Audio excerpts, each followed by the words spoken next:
सोचिए एक खूबसूरत प्राइवेट आइलैंड के बारे में जहां दुनिया के सबसे ताकतवर लोग छुट्टियां मनाने आते थे। लेकिन इस जन्नत जैसे दिखने वाले आइलैंड के पीछे एक इतना गहरा और भयानक राज छिपा था जो बहुत जल्द पूरी दुनिया को हिलाकर रखने वाला था। और ये कोई कोरी अफवाह नहीं थी, नहीं। पास के आइलैंड्स पर रहने वाले जो लोकल लोग थे वो लिटिल सेंट जेम्स को इसी नाम से बुलाते थे। एक अमीर अमेरिका का ये आइलैंड ऐसी ऐसी चीजों का सेंटर था कि सुनकर किसी के भी रोंगटे खड़े हो जाएं। तो आखिर कौन था इस आइलैंड का मालिक? इस पूरी कहानी के सेंटर में सिर्फ एक नाम है, जेफरी एप्स्टीन।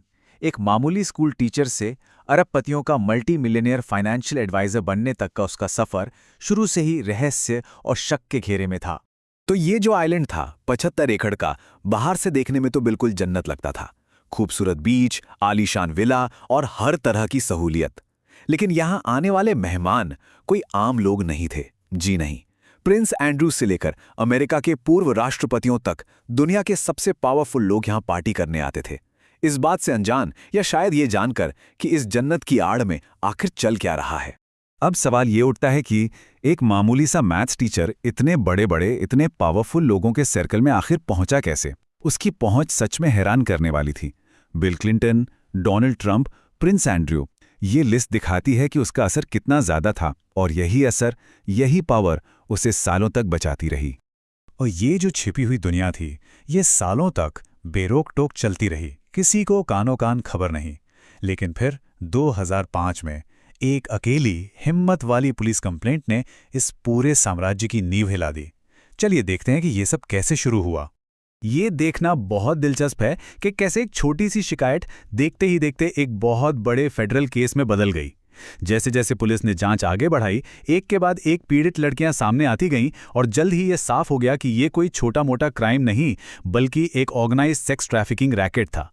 शुरुआती जांच में ही पुलिस ने 36 से ज्यादा नाबालिग पीड़ितों की पहचान की। सोचिए, 36 से ज्यादा, और ये तो सिर्फ शुरुआत थी।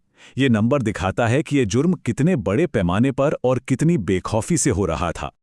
और जब FBI इस केस में आई तो चार्जेस और भी ज्यादा संगीन हो गए। इंटरनेशनल सेक्स ट्रैफिकिंग, ये एक ऐसा जुर्म है जिसकी सजा उम्र कैद तक हो सकती है। मतलब अब तो लग रहा था कि जेफरी एप्स्टीन का खेल खत्म। लेकिन इतने संगीन इल्जामों के बावजूद सजा कितनी हुई? सिर्फ 18 महीने। सिर्फ 18 महीने। ये कैसे हो सकता है? इसका जवाब छिपा है एक सीक्रेट, बहुत ही विवादित डील में, जिसे पर्दे के पीछे अंजाम दिया फेडरल अटॉर्नी अलेक्जेंडर अकोस्टा ने। एक ऐसी डील जिसने एप्स्टीन को लगभग बचा ही लिया। ये कोई मामूली प्ली डील नहीं थी, इसे स्वीट हार्ट डील कहा गया। क्यों? क्योंकि ये छुपकर की गई, पीड़ितों को बताया तक नहीं गया, और इसने एप्स्टीन और उसके पावरफुल दोस्तों को भविष्य के सभी फेडरल चार्जेस से एक तरह की इम्यूनिटी दे दी। और तो और, उसे एक प्राइवेट जेल विंग में रखा गया, जहां से वो हफ्ते में 6 दिन 12-12 घंटे काम के लिए बाहर जा सकता था। ये तो सीधे सीधे न्याय का मजाक उड़ाना हुआ। तो सालों तक ये केस बिल्कुल ठंडा पड़ा रहा। एप्स्टीन अपनी आलीशान जिंदगी जी रहा था और ऐसा लग रहा था कि उसे कोई हाथ भी नहीं लगा सकता। लेकिन फिर एक पत्रकार ने इस दबे हुए सच को कुरेदने का फैसला किया। मायामी हेरल्ड की रिपोर्टर जूली के ब्राउन, उन्होंने अपनी investigation series perversion of justice में इस पूरी सीक्रेट डील की पोल खोल दी। और उनकी इस हिम्मत वाली पत्रकारिता ने पब्लिक में ऐसा गुस्सा जगाया कि अथॉरिटीज पर इस केस को दोबारा खोलने का जबरदस्त प्रेशर बन गया। और इसी प्रेशर का नतीजा था कि जुलाई 2019 में जेफरी एप्स्टीन को फिर से गिरफ्तार कर लिया गया। इस बार चार्जेस और भी सीरियस थे, और ऐसा लग रहा था कि अब उसे कम से कम 45 साल की सजा होगी। ठीक जब लग रहा था कि दशकों बाद पीड़ितों को इंसाफ मिलने ही वाला है, कहानी में एक ऐसा चौंकाने वाला मोड़ आया जिसने सब कुछ हमेशा के लिए बदल कर रख दिया। ऑफिशियल वजह बताई गई सुसाइड, लेकिन इस बात ने अनगिनत कॉन्स्पिरेसी थ्योरीज को जन्म दे दिया। क्या उसने वाकई आत्महत्या की, या उसे चुप करा दिया गया ताकि वो बड़े बड़े नामों का खुलासा ना कर सके? ये सवाल आज भी हवा में तैर रहा है। और यहीं से कहानी और भी ज्यादा पेचीदा हो जाती है, क्योंकि अब इसमें पॉलिटिक्स की एंट्री होती है। डोनाल्ड ट्रंप ने अपने इलेक्शन कैंपेन में वादा किया कि वो एप्स्टीन फाइल्स को डी-क्लासिफाई करेंगे, लेकिन जैसे ही वो पावर में आए, उन्होंने यू टर्न ले लिया और इस पूरे मामले को एक धोखा बता दिया। लेकिन ट्रंप के यू टर्न के बावजूद कांग्रेस में एक बिल पास हुआ जिसने सरकार को कुछ फाइलें जारी करने पर मजबूर कर दिया। और मजे की बात देखिए, जो फाइलें सामने आईं उनमें बिल क्लिंटन से कहीं ज्यादा चौंकाने वाले खुलासे डोनाल्ड ट्रंप के बारे में थे। लेकिन एक बात साफ कर दूं, अब तक हमने जो कुछ भी देखा है वो तो बस टिप ऑफ द आइसबर्ग है।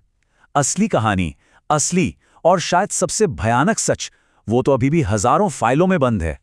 1 मिलियन से ज्यादा, जी हां, 10 लाख से भी ज्यादा डॉक्यूमेंट्स एप्स्टीन केस से जुड़े हुए हैं जो आज तक पब्लिक नहीं किए गए हैं। जरा सोचिए, उन पन्नों में कौन कौन से नाम और कैसे कैसे राज दफन होंगे। और जो थोड़े बहुत डॉक्यूमेंट्स रिलीज हुए भी हैं, वो सच बताने से ज्यादा सच छिपाते हैं। ज्यादातर पन्नों पर काली स्याही पोत दी गई है। नाम, तारीखें, जरूरी जानकारी, सब कुछ गायब। ये ट्रांसपेरेंसी नहीं है, ये तो सच्चाई को दबाने की एक सोची समझी कोशिश लगती है। तो आखिर में सबसे बड़ा और सबसे अहम सवाल यही रह जाता है, इन फाइलों में और क्या छिपा है? किन ताकतवर लोगों को अब भी बचाया जा रहा है? और क्या एप्स्टीन का पूरा सच कभी दुनिया के सामने आ पाएगा? एक ऐसा सवाल है जो अमेरिका के पूरे जस्टिस सिस्टम पर एक सवालिया निशान लगाता है और सोचने पर मजबूर करता है कि क्या न्याय वाकई सबके लिए बराबर है।